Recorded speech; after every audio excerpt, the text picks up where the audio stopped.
and safe spaces, and they need therapy dogs to hug because of the election.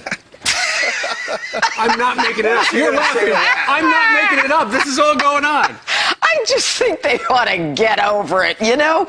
The idea of safe spaces and therapy dogs and crayons and delaying, exams. I mean, just get a life, get a job, get over it. He's the president. We voted for him. This is a democracy. You're anarchist. It's over. Enough. They need to be arrested. They damage property. Yep. They destroy businesses. They interfere with traffic. They have to be prosecuted. That's it. It's over. It's done. Mm-hmm. We voted, and you know what? They're lynching Donald Trump in effigy. If we did that to Barack Obama, we would be racist. We would be, it would be horrible. You've got people burning the American flag at some of these events. Yeah, burning the American flag. It's protected speech. It is protected speech. I understand that. But they don't have the right to disrupt traffic. They don't have the right to burn businesses and destroy people's, property. Yeah. It's a crime, and it needs to be prosecuted. Enough already. Now, at the company Grubhub, that a lot of people use to order food, the CEO of the company is saying to his employees, those of you who agree with Donald Trump's rhetoric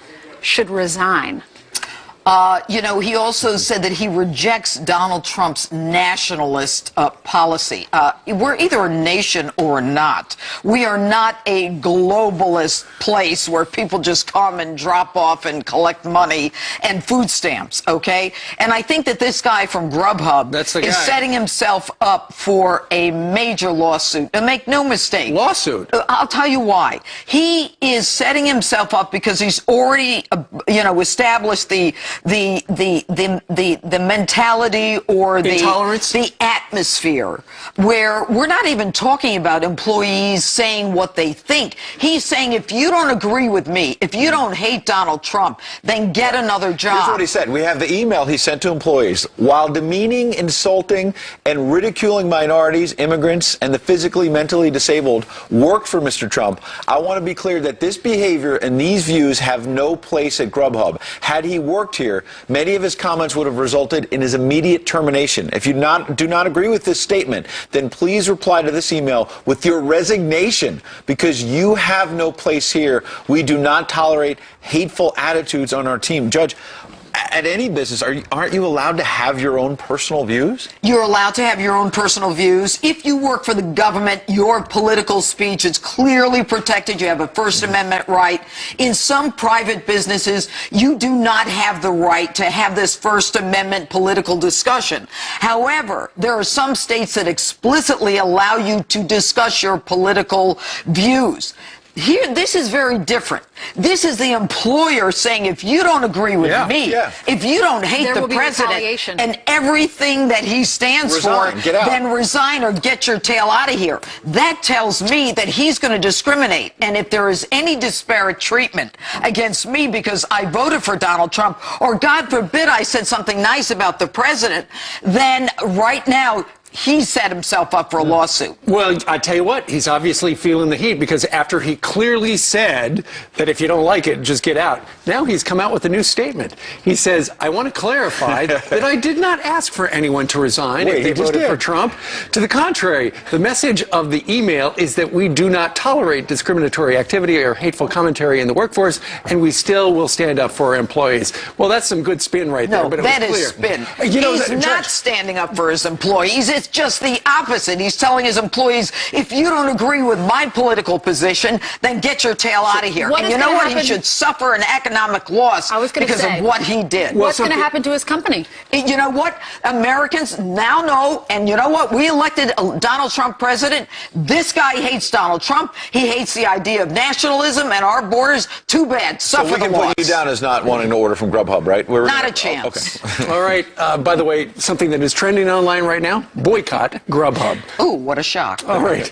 Judge Jeanine, thank you very much. We're going to be watching you this weekend. Judge, Saturday and Sunday. Wait till you hear this story. Right. Heather? All right. Ainsley, thank you so much. Good morning to all of you. This video is shocking and offensive. A man viciously beaten, all because he voted for President-elect Donald Trump. Watch this. You voted Trump! You voted Trump! Oh, yeah, he voted Trump! There, a group of men in Chicago seen dragging the victim out of his car in broad daylight. It all started with a fender bender. The man got out of his car to get his insurance information when another guy at the bus stop screamed, quote, "That's one of those white boy Trump supporters." Well, that man, the driver, admitted that he voted for Donald Trump and asked why that mattered. And then they started attacking. Onlookers recording all of it, cheering on the bullies, screaming, "You voted for Donald Trump." The victim was taken to the hospital. He is expected to be okay. Those suspects have not been identified. Chicago, once again. Well, people are trashing, torching, and even flushing their New Balance sneakers in protest this morning. This after the head of the company voiced his support for Donald Trump. A spokesman telling the Wall Street Journal that they back Mr. Trump because they're confident he'll move our country in the right direction. That shoe brand has been at odds with the Obama administration over the Trans-Pacific Trade Partnership, saying the trade deal will kill that company's attempts to make a shoe with 100% American parts. We've had him on our show as well. So how is this for fair and balanced? A journalist for the UK's The Telegraph newspaper calling for the assassination of Donald Trump, Manisha Raish, tweeting about this, saying, quote, "It's about time for a presidential assassination." Well, just moments after Mr. Trump's historic victory, she tweeted this, and she was instantly criticized, with users calling on the feds to investigate that threatening tweet. But once it went viral, her account mysteriously vanished. That page doesn't exist. You can see it right there. And those are your headlines.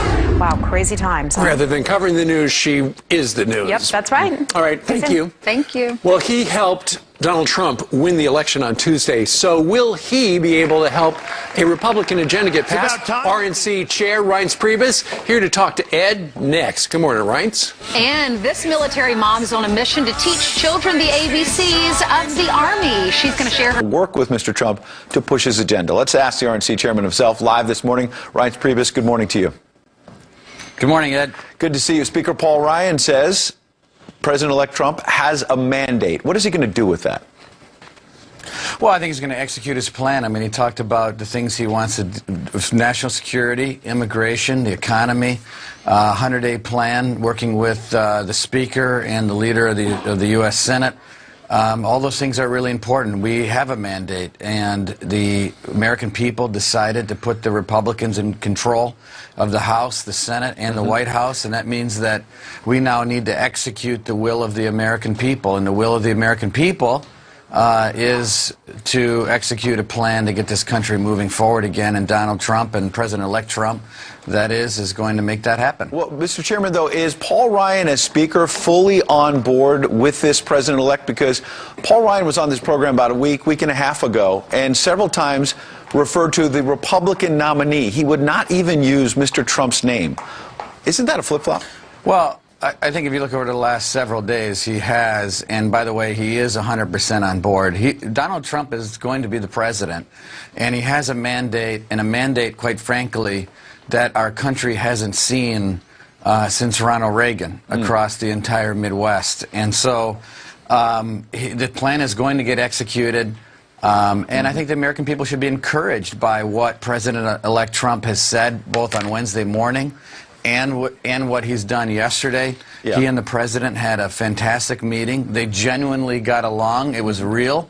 And I think they had admiration for each other. And so that the American people should look at as an encouraging sign of leadership, that this next president understands that he's not just the president for the Republican Party. He's the president for every American, Democrat, Independent, everyone in between. When you say that about how he's the president for all the people, what do you think about these protests around the country, some of which are now becoming riots?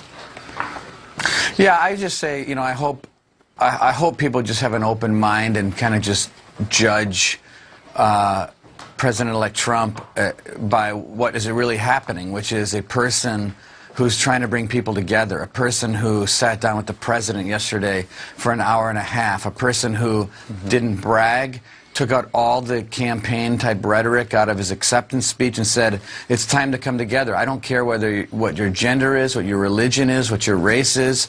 I want to make you proud of the job that I'm doing. That's what Donald Trump is saying. And so I would just tell everyone, today's Veterans Day. We have a lot to be grateful for. We're in the greatest country on the face of the earth. Let's be a team together. Take the weekend. and we will govern for everybody. And Mr. Chairman, it sounds like you are a foot soldier in that cause. You want to get behind this agenda. Are you going to be the next White House Chief of Staff? I honestly, Ed, I'm telling you, I don't. Number one, that's not my job. Number two, I don't have any updates for you on transition. I'm sitting here at the RNC, and it's a great job, and that's the one I'm doing. But if the president-elect calls you, I got to pin you down. If the president-elect asks you to be the White House Chief of Staff, yes or no? It's not something that I'm talking about right now, Ed. I mean, I know you're trying to pin me down. Well, the but door's open. It's one of these places. Yeah, listen. The president, the next president is going to be a great president, and I just hope everyone out there understands that he has a mandate. He has talked about bringing everyone together. He will be that person. I think he will be transformational, and I was just happy to be a small part of it. Well, good. We appreciate you being here this morning, and good luck in whatever you do in the road ahead. Thank you, Ed. Mr. Chairman, thank you. Coming up, a military mom is on a mission to teach children the ABCs of the Army. You're going to want to get this book for your kids. Angel